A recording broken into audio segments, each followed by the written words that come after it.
Hi, my name is Kate McMahon, and thank you for joining us today for What's Happening. I'm really excited to have Matt Cinto back with us today. Matt is the music director at the Cape Cod Chamber Orchestra. Thanks for being here. Thanks for having me back. Happy to be here. Yeah, so exciting.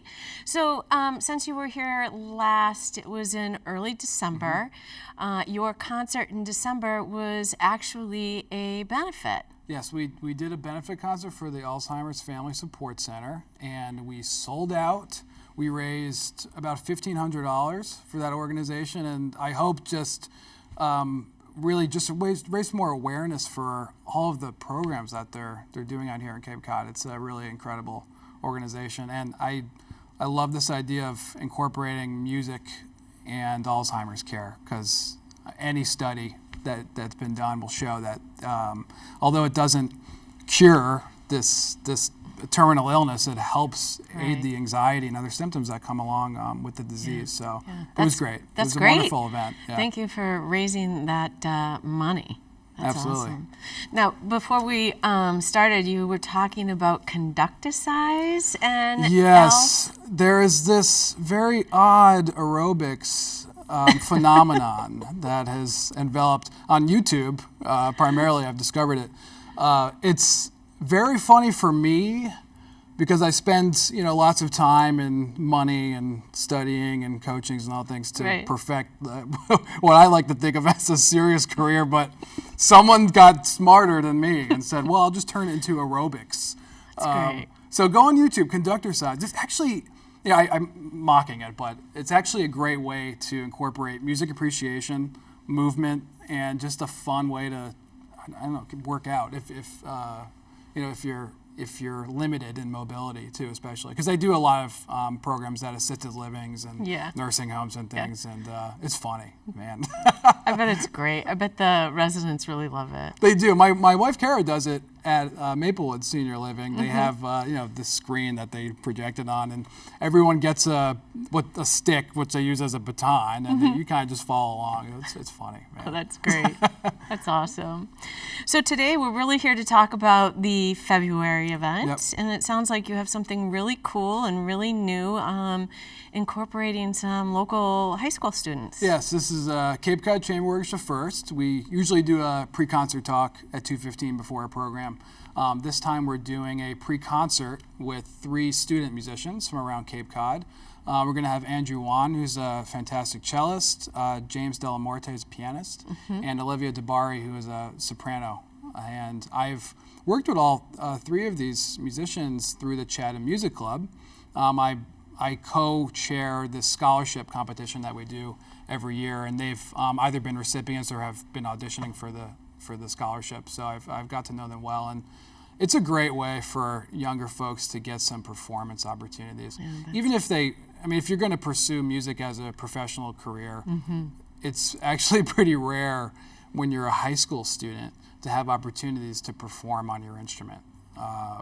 Maybe 1 or 2 times a year, your studio would do recital. That was the case with me. And then you get to college, and you have to perform in studio class every week, and you are just scared out of your mind.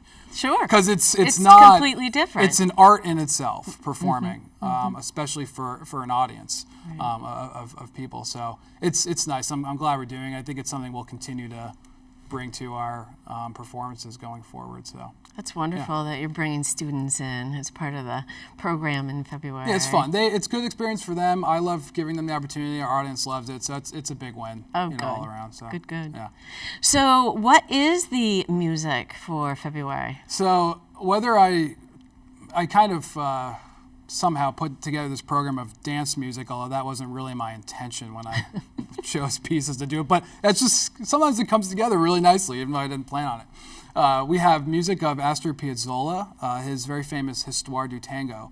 Piazzolla was a popular composer of tango music. He lived in really 2 worlds. He wrote music for tango band. He was a bandoneon player, which is a small accordion that is used in tango bands. And he would kind of, at night, play in a nightclub until 4 in the morning and then go home and maybe do composition lessons, because he studied also as a serious classical composer. Studied with Alberto Ginastera, who is a very famous Argentinian composer of classical concert music. Went to Paris and studied with Nadia Boulanger, who's another very famous teacher of composers. Aaron Copland studied with her in Paris as well. Wow. So he dabbled in both worlds. And what ends up happening is he creates a form of tango music that is made for a concert stage. So this is not music you would per se dance to. It's music that's meant for performance, for an audience to enjoy purely as music. So this Histoire de Tango in 3 movements goes through the history of tango through the 20th century.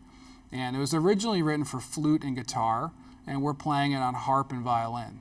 So a little different take on it, but it's a wonderful arrangement, works very well, and I'm glad to have our musicians perform that. So that sounds great. Yeah. And the other large piece on our program is Aaron Copland's Appalachian Spring. Again, a ballet, so hence the dance connection, but with a composer in North America this time. The piece commissioned by the Coolidge Foundation in 1943, and with the very famous dancer and choreographer Martha Graham. So he wrote the piece for her. Copland was her pick for the composer to write this ballet. And it premieres in 1944.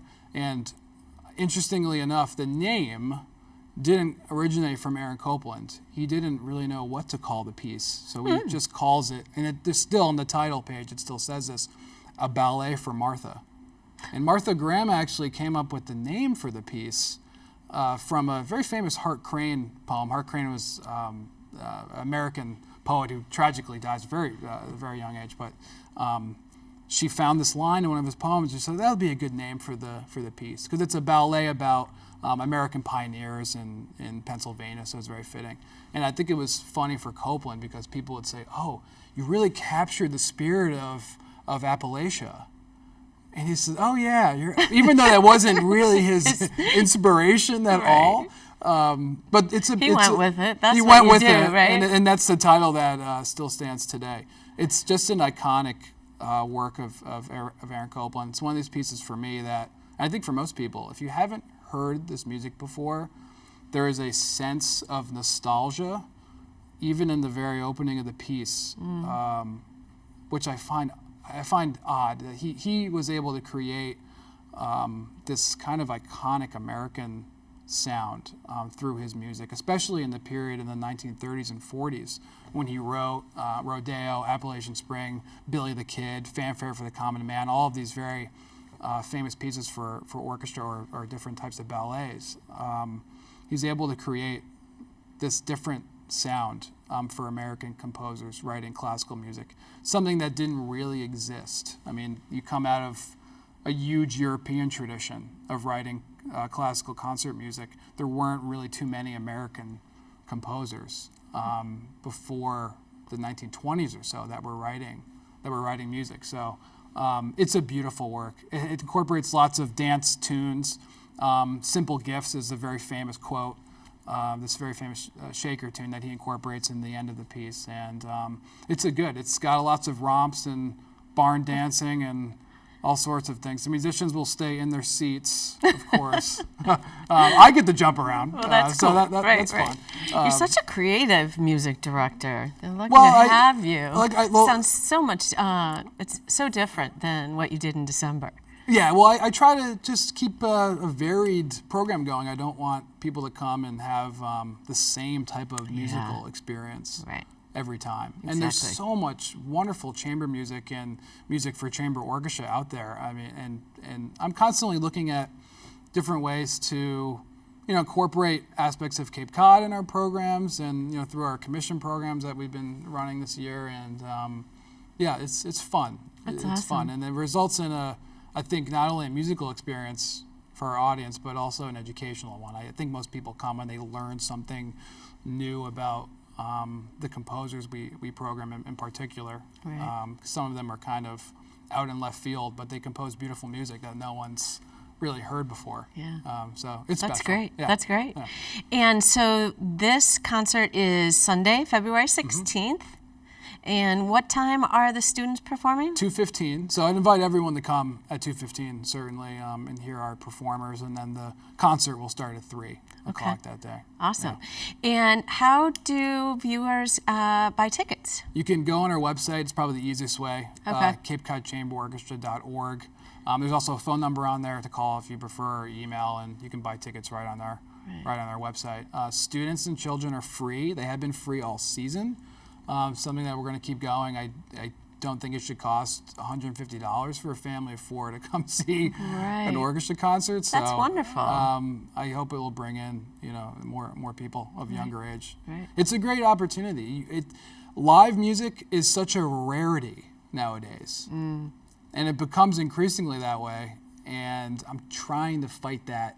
That's great. Notion. I think even if a parent yourself hasn't ever been to an orchestra concert, I guarantee your kids will be mesmerized by watching musicians play the violin or cello or the harp. It just it engages every one of your senses. That's awesome. Your passion is great. It's a rare thing. It's a special thing.